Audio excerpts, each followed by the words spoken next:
Sheiko a 33 ans, elle est artiste de graffiti et transsexuelle, mais selon sa carte d'identité, elle est un homme, qui plus est musulman.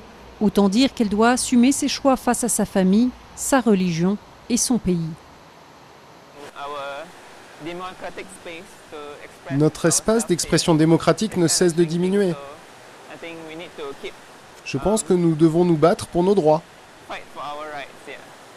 La montée de l'islamisme en Malaisie inquiète, notamment les homosexuels, les lesbiennes et les transsexuels. Les barguets sont souvent la cible des descentes de police. La sodomie est passible de 20 ans de prison et de coups de canne. Cette organisation qui travaille à la prévention du sida est sans doute ce qui se rapproche le plus d'une organisation de défense des droits des homosexuels en Malaisie. Peu de gens osent révéler leur orientation sexuelle à leur famille ou à leurs collègues, par peur d'être rejetés ou de perdre leur emploi, et donc d'être mis au banc de la société. Le sujet n'est pas abordé dans les médias non plus.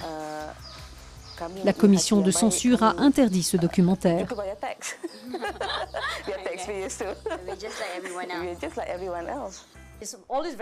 C'est toujours très facile de blâmer les minorités. Si elles n'ont pas de voix, si elles ne peuvent rien dire, elles ne sont jamais montrées sous un jour favorable. Les choses ne vont aller qu'en s'empirant. Ce sont toujours les mêmes que l'on fait passer pour les méchants. Je ne vois aucun moyen de changer les mentalités. C'est pourtant ce qu'a essayé de faire cette pièce de théâtre, intitulée Aircon.